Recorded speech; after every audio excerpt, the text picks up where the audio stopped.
પડતી. તમારે એને ખબર પડે છે તમે પ્રોક્સી તમારા આટલા વર્ષનો અનુભવ છે આચાર્ય તરીકેનો તો તમારા પ્રોક્સીમાં આ વિચારની અને ઘટનાનો નિવારણ કરવાની કાય માટે અરે ભાઈ અટકાવવાની કોઈ વાત થતી નથી.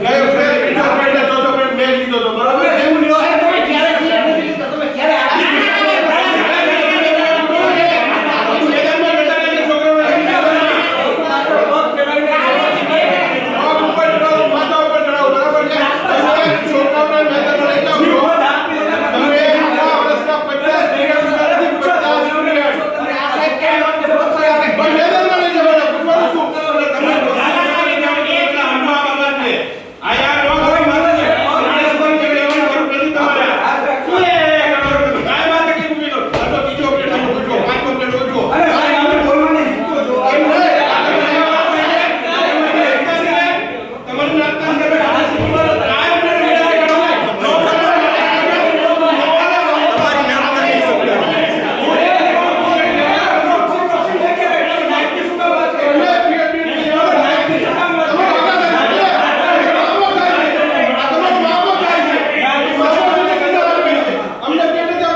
અને એના કારણે આપણે પ્રોક્સી ગોઠવવી પડી છે.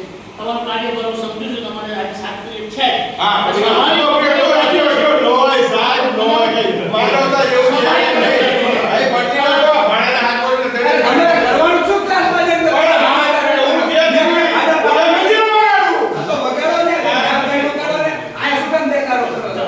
હવે જે સ્થિતિ છે એની સામે આપણે વલવલ જવું પડશે. ખુદ ન જવું તમે જાઓ પડશે. તો પછી તમે જાઓ ભાડાના જો તમે જાઓ રીત તો જો આવી ગઈ આનો આ બેઠો હું જાઓ ઠીક છે રસ આપો. આપણે શિક્ષણ કાર્ય માટે જાણીએ છીએ કે બધું ઓછું કાર્ય હોય છે સ્વાભાવિક છે. શિક્ષણ કાર્ય જે છે આવે છે તો સ્વાભાવિક આપણા માટે પણ સાહેબ 6 મિનિટમાં બે સાહેબ બોલવા દો કે બોલવા તો દો બધાએ માઈક માઈક કરો. આપણે કઈ મુશ્કેલી નહીં પડી જાય. એક પ્રોક્સી આપો દાદા બબે નો એની તો ભાન પડે ને સાહેબ પ્રોક્સી દાસમાં તમે જો વ્યવસ્થિત વિચારો તો શું થઈ શકે? આપણે માનીએ છીએ કે આપણે કંઈક ભણાવવાનું છે. ચલો મારે પ્રોક્સી દાસમાં જવું છે પણ ભણાવવું નથી. આપણી પાસે કેટલી બધી પ્રવૃત્તિઓ છે એ કરાવી શકીએ. ચલો મારે બાળકને મેદાનમાં મોકલો. પણ આને વૃત્તિ જ નથી આને કોઈ વૃત્તિ નથી પ્રવૃત્તિ કરી છે આને કોઈ વૃત્તિ નથી કામ પણ સોંપી આ શકીએ. શરીર પર જોર એટલે કામ કંઈક કરતા આપણી પાસે હોય સ્માર્ટ વોચ છે. એમાં કંઈક આપણે રજૂઆત કરી મૂકી શકીએ. આ તે બિલકુલ બોલે નહીં એક શબ્દ નહીં સાડી સીતા ને નહીં રહેવાનું કરવાનું કઈ નહીં બિલકુલ નહીં કરવાનું આ તો એ સાંડો હવે પ્રોક્સીના જે નિયમો છે તે પ્રમાણે અને સ્થિતિને ધ્યાનમાં રાખીને આપણે એટલે ગણિત વિજ્ઞાન વિષય છે બીજે આપવાના હોય અમારું સિનિયરિટી તો જોવો તમે. આવી જે કે ઇન્ડિવિડ્યુઅલી કઈ જોવાનું હોય તમે સમજી લો તો ભાડા ભૂલી દીધો કન્ક્લુઝન લાવો પરિવાર આપણે આયોજન કરશું ત્યારે સાથે બરોબર છે. બધા